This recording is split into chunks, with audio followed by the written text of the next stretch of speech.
자, 전자기 유도에 이어서 이제 발전기 원리를 간단하게 볼게요. 여기는 뭐 어려운 내용은 아닙니다. 간이 발전기라고 하는 거는 결국에 그 자석과 그 코일의 상대적인 움직임을 통해서 전기를 만드는 거기 때문에 코일을 회전시키든 아니면 자석을 회전시키든 하게 되면 발전기를 만들 수 있다라는 그런 얘기가 있습니다. 자, 발전기는 전자기 유도를 이용해서 전기 에너지를 생산하는 장치를 말을 하고요.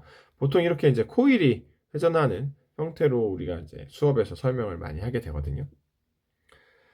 자, 보시면, 자, 우리가 이 상태에, 자, 첫 번째, 0도, 코일이 회전하지 않았을 때, 이제 얘가 회전을 하면서부터 문제가 생기는 거거든요. 뭐냐면, 이 코일의 회전면, 요 코일의 요 면상에 들어오는 자기장의 세기가 변한다는 뜻이에요. 자, 한 45도 회전을 하게 되면, 그러니까 회전을 시작하면서부터 발생하는 건데, 자, 원래 자기장 요 코일 면에 통과하는 자기장이 없는 거다라고 우리는 표현해요. 요 사이로 요렇게 지나갈 때 요 면에서는 없다 이렇게 얘기하는데 딱 들리는 순간 자기장이 들어오기 시작한단 말이야. 자, 이 자기장이 들어오기 시작하면 우리는 어떻게 생각한다고 했어요? 난 이 자기장을 원치 않아요 하면서 반대 방향으로 하게 되는 거예요. 자, 쉽게 생각해 보면 오른손 법칙에서 우리가 어떻게 했었어요? 자기장 방향에 따라서 손을 엄지손가락을 N극 방향으로 해보세요. 그러면 코일을 어떻게 감싸야 돼요? 위에서 아래로 감싸야 되겠죠? 위에서 아래로 감싸는 회전이 나오게 됩니다. 자, 그러면 여기서도 좀 구분을 하기 위해서 여기를 A, 여기를 B라고 하면 여기가 지금 현재 A고 여기가 B가 되는 거예요. 자, 언제까지 이런 현상이 일어나요? 90도가 될 때까지.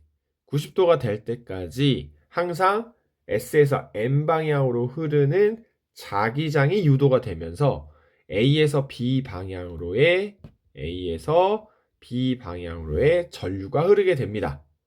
자, 그런데 이제 90도가 돼서 이제 넘어가게 되면 오히려 자기장이 줄어들게 되죠. 줄어드니까 어떻게 해야 될까요? 자, 얘가 회전을 했으면 위쪽이 A일 거고 밑에가 B일 거예요. 넘어가면 이쪽이 A고 여기가 B죠. 자기장이 어떻게 된다?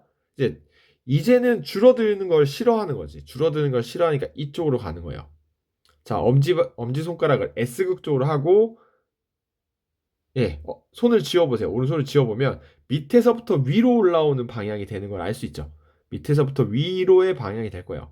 그러니까 전류가 B에서 A로 흐르는 반대 방향으로 흐르는 서로 이제 정방향과 역방향이 왔다 갔다 하는 교류의 발전이다라는 현상을 이해하실 수 있을 겁니다.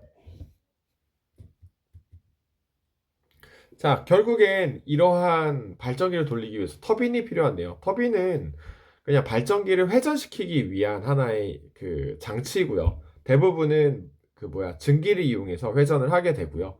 물이 지나가면서 도는 형태도 있죠. 수력 발전 같은 경우에. 자, 발전소에서는 화석 연료로 물을 끓여서 만든 고온고압의 증기로 터빈을 돌려서 하기도 하고요. 또는 바람을 이용한 풍력 발전기 이런 것도 있죠. 자, 뭐 이거는 원리니까 한번 그냥 쭉 읽어보시고요. 발전기의 원리는 터빈을 회전시키는 운동 에너지에 의해서 전기가 발생되는 겁니다. 자, 우리가 이제 뒤에서 얘기하겠지만 에너지의 전환은 그 과정이 간단할수록 에너지의 효율이 높은 거예요. 저수지의 댐에 있는 물이 위치 에너지, 그러니까 다른 말로는 역학적 에너지 가지죠. 이 역학적 에너지가 운동 에너지로 전환이 되면서 터빈을 회전시키면서 발전기가 돌아서 전기 에너지로 바꾼다. 이렇게 돼 있습니다. 자, 뭐 여러 가지 있고요. 자, 우리나라의 발전 비율 같은 경우를 좀 한번 따져보려고 합니다. 화력발전소와 원자력발전소가 있는데, 자, 우리나라는 그 화력발전, 석탄이나 천연가스, 뭐 석유 이런 것을 활용하는 화력발전과 핵연료를 이용하는 핵발전이 대부분 우리나라의 주요 에너지 발생원입니다. 자, 화력발전과 핵발전은 모두 다 동일하게 결국엔 그 에너지 소스가 중요한 거지. 소스만 다르지. 원리는 똑같아요. 거기서 얻은 열로 고온 고압의 증기를 만들어서 터빈을 돌려서 전기 에너지를 생산하는 나머지 그러니까 증기를 만드는 열 에너지 원의 차이가 있을 뿐이지 원리는 똑같다라는 겁니다. 자, 화력발전은 화석연료가 연소하는 열을 이용을 하는 거고요. 그래서 화석연료를 이용해서 물을 끓여서 터빈을 회전시키는 그래서 화학 에너지가 열 에너지로 전환이 되고 운동 에너지와 그 다음에 전기 에너지를 만드는 그런 과정을 거칩니다. 자, 핵발전은 핵반응에서 발생하는 열을 이용하는데요. 이때 핵 에너지로 우라늄이 보통 사용이 됩니다. 핵연료를 이용해서 물을 끓이고요. 증기가 발전기를 돌리는 형태이기 때문에 핵 에너지가 열 에너지로 전환이 되고 운동 에너지로 전환이 돼서 전기 에너지가 된다라는 게 거의 대부분의 이야기죠. 네.